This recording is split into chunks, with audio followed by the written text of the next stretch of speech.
Bryan Mbeumo's move to Manchester United really adds a whole new perspective to Amarim's attacking vision.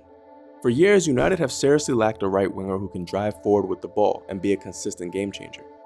We've really come a long way from the likes of Januzaj and Dan James, but certain big money players like Angel Di Maria, Alexis Sanchez, and Jadon Sancho couldn't quite have the same effect at United as they did at their previous clubs. Oh, and don't worry, I could never forget about you, Anthony.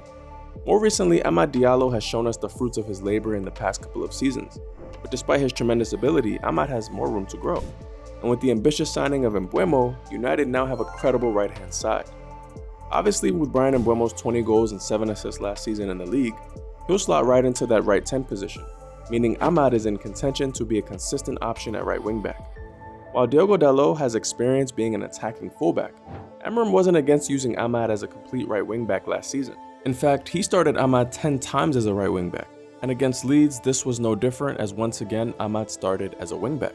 So this begs the question, can a right-hand side of Bryan Mbeumo and Amad Diallo actually work for Manchester United?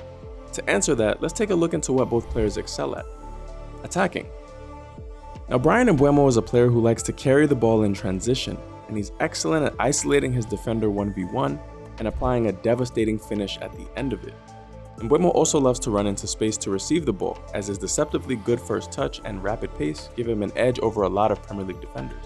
He's able to finish difficult chances and showcases an ability to use both feet to score in a variety of situations.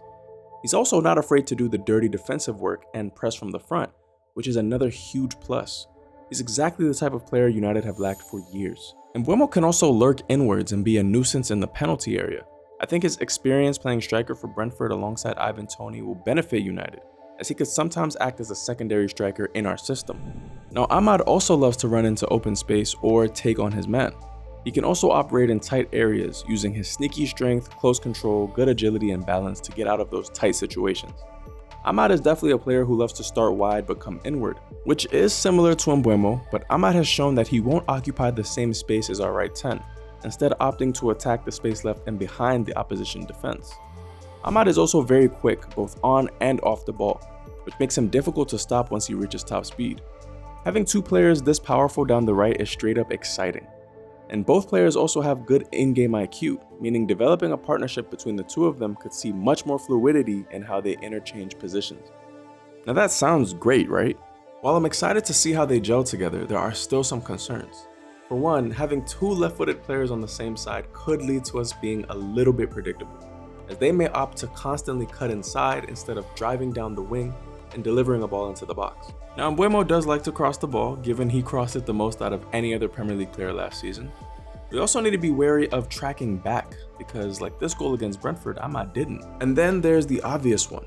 What happens when United plays teams who like to play in a low block, who are comfortable in soaking up pressure and don't allow any space in behind?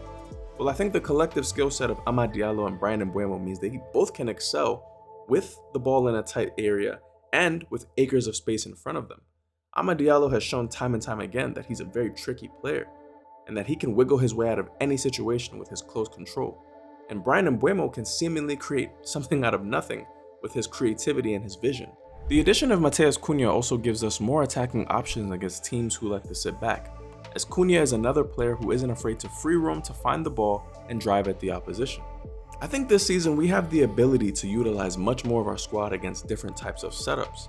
If we can unleash Amad Diallo and Bryan Mbeumo in the transition, we're going to look unstoppable at times, and it's definitely going to help with our one-dimensional play that we suffered from last season. We're not going to be as predictable.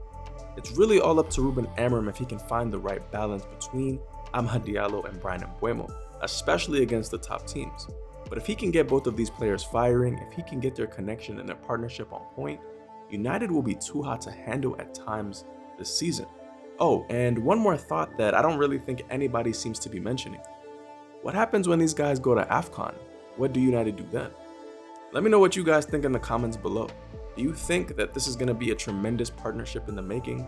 Or do you think that Amad Diallo is going to be kind of a like-for-like substitution for Bryan Mbeumo?